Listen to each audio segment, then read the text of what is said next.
So I got up this morning, and as I usually do, I listened to a couple of podcasts to get the news from the other side, listen to the New York Times, and I listened to NPR.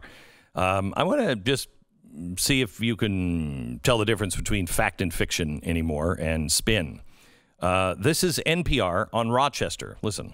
In Rochester, New York last night, there were protests and also celebrations. Yeah, that's right. People were reacting to the announcement that the city's police chief, Singletary, will step down. This sounds like an enormous development for Rochester, that the police chief and top subordinates would all step aside. Yeah, this is big. You know, Singletary had insisted repeatedly he'd stay the course, refusing to step down. He's local, a black man who grew up in Rochester.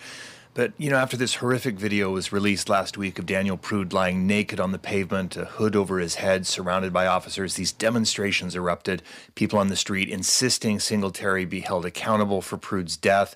And the chief's departure was one of their key demands. He did finally bow to that pressure yesterday. Ashley Gant, one of the protest organizers, spoke last night calling this a victory. Okay, stop. So let me ask you, what do you get from that story? The way that was told. You're hearing this. Police chief, good guy, bad guy. Seems like a bad guy. Sounds like a bad guy, right? Yep. He's a bad guy who, I guess, inspired his officers to do some terrible thing to some innocent or at least person. just turned a blind eye to. Sure, you know what I mean?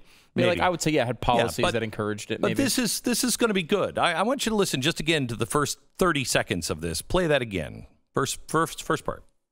In Rochester, New York last night, there were protests and also celebrations. Yeah, that's right. People were reacting to the announcement that the city's police chief, Singletary, will step down. This sounds like an enormous development for Rochester, that the police chief and top... This is tremendous, right? They're celebrating positivity. Positive. This is a great thing.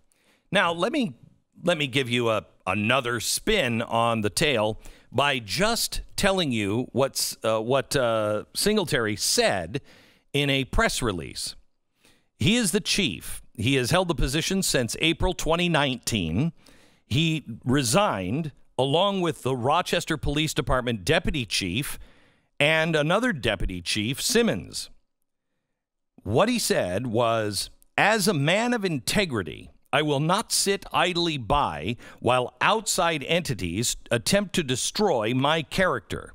The events over the past week are an attempt to destroy my character and my integrity. The mischaracterization and the politicization of the actions that I took after being informed of Mr. Prude's death is not based on facts, and it is not what I stand for. End quote. So he didn't resign because of pressure. He resigned because no one would stand up, and he was being accused of things that weren't true. And he said, enough. That's also why the other police officers walked away. You are seeing this now in Seattle. She's not going to do it anymore. You're seeing this all over the country, and it's being spun as a giant win. Let me ask you, Rochester.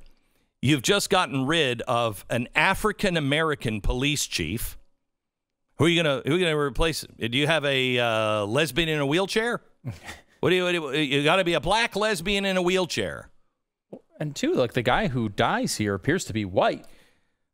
No, I don't think he is. The video, he looks white anyway. Well, he's on PCP. Yeah, he's naked and on PCP. Yeah. He's completely naked. It is snowing, and he's on PCP. And they're cool with him.